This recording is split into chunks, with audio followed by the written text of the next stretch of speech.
balance real quick, or get on that pole and open their legs and spin down real quick, and all this money just floods the stage. Do you see how powerful that is as far as manifestation?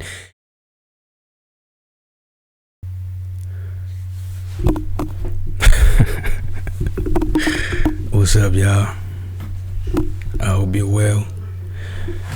I haven't posted a couple videos the last few days because I've been fasting, and I use that as an excuse, really, because I could have posted videos, but I just didn't feel like, to be honest. We're on day 2, almost 3, I think. 2 days and 15 hours, I think, something like that.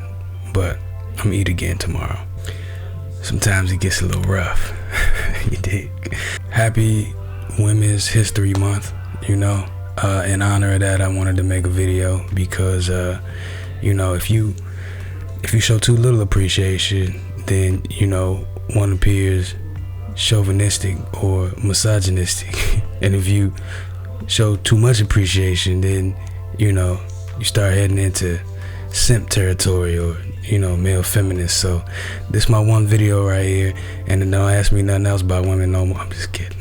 But I wanted to do at least one video, you know, dedicated to my appreciation for women and the feminine energy.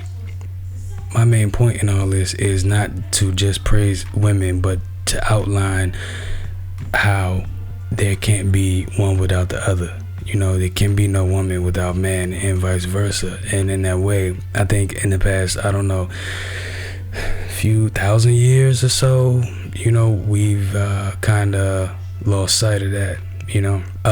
Fun fact, did you know that cute little shape of the little cute little heart shape that everybody loves so much is actually modeled after the image of a woman bending over? Think about it. But like I said, I just wanted to make a few comments on this month and what women mean to me as a whole. First of all, I wanted to speak about the Ankh a bit, and that can be traced back, you know, as far as ancient Egypt.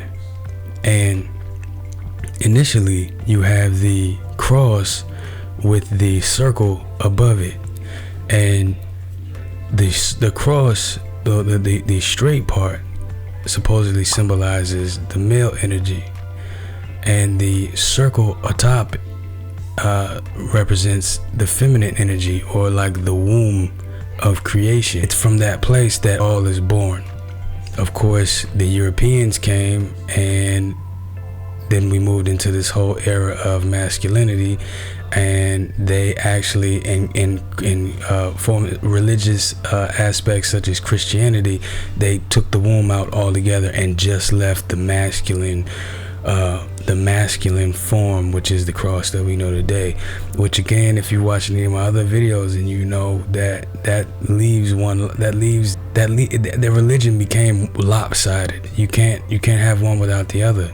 Every fetus starts in the womb as female.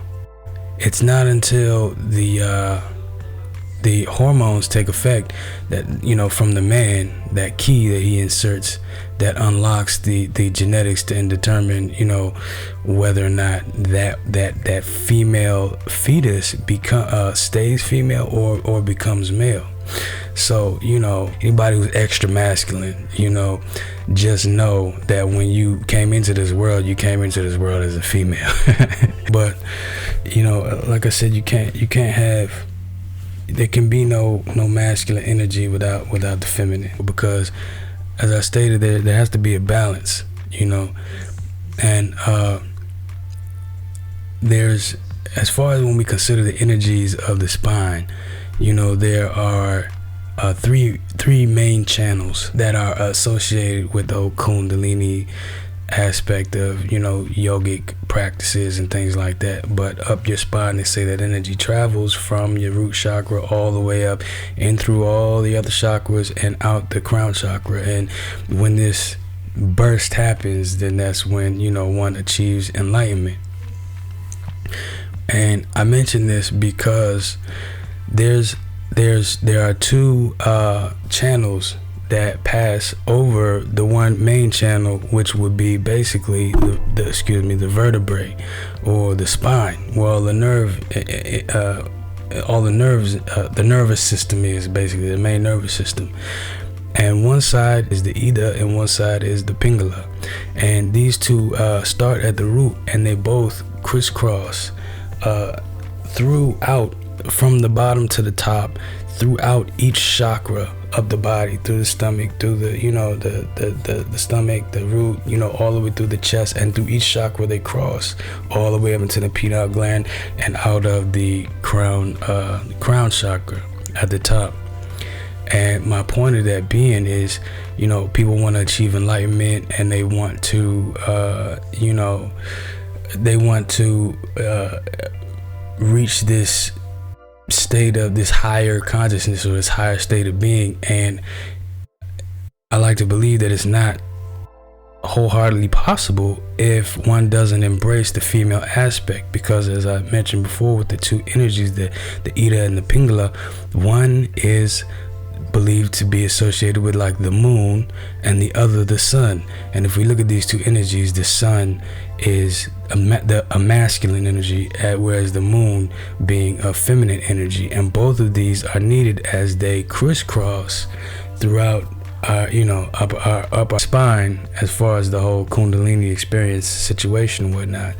The middle part, well, the spine is the main nervous system, is called the Sushumna.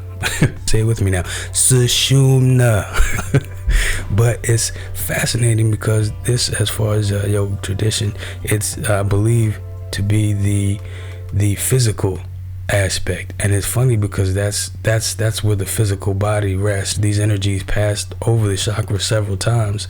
These female, masculine, feminine energies, and this is where, again, like I said, the central nervous system lies.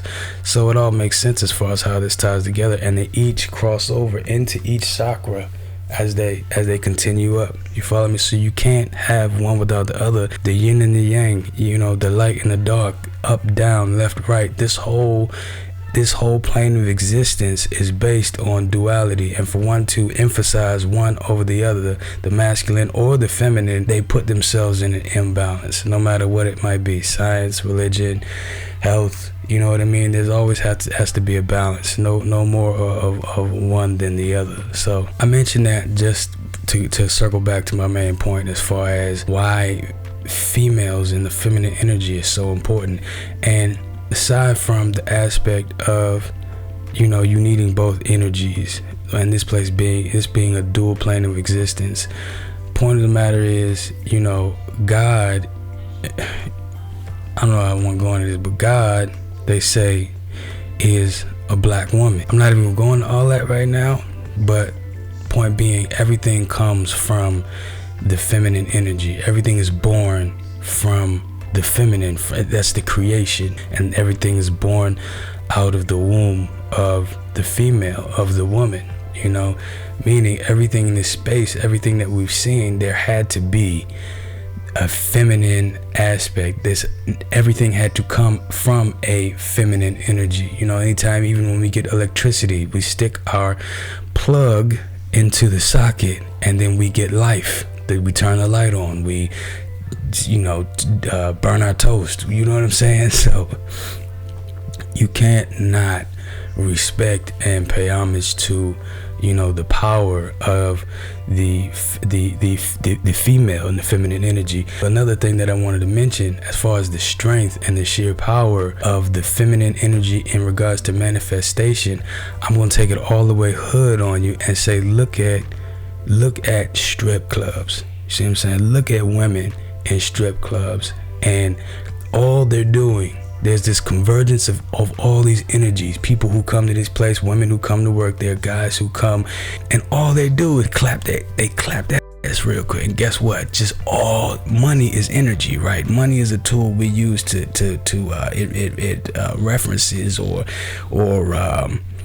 it emulates the energy. It's a you know what I mean? It's like the blood flow, basically. All she does real quick is clap her ass real quick, or get on that pole and open her legs and spin down real quick, and all this money just floods the stage. Do you see how powerful that is as far as manifestation? And then she can go feed your kids or pay your bills. I'm not saying this to say that any woman should look to strip.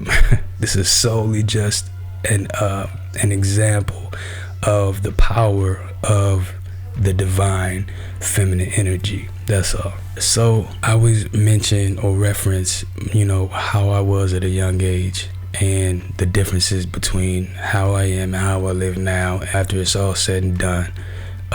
If and when I am involved in another relationship, I have a different sort of respect and knowledge for who she is and what she is, and an appreciation in the fact that not just she's a woman, but this is a whole universe that decides to be with me and be in love with me, So like I said, when it's all said and done, my understanding of women and like I said, my appreciation is it has grown exponentially. But it's Philosopher King. Thank you for watching. Please like and subscribe if you dig the video. Please share if you feel like somebody else could use this information. I greatly appreciate your time, and I hope to see you again in the near future. Thanks again. Take care.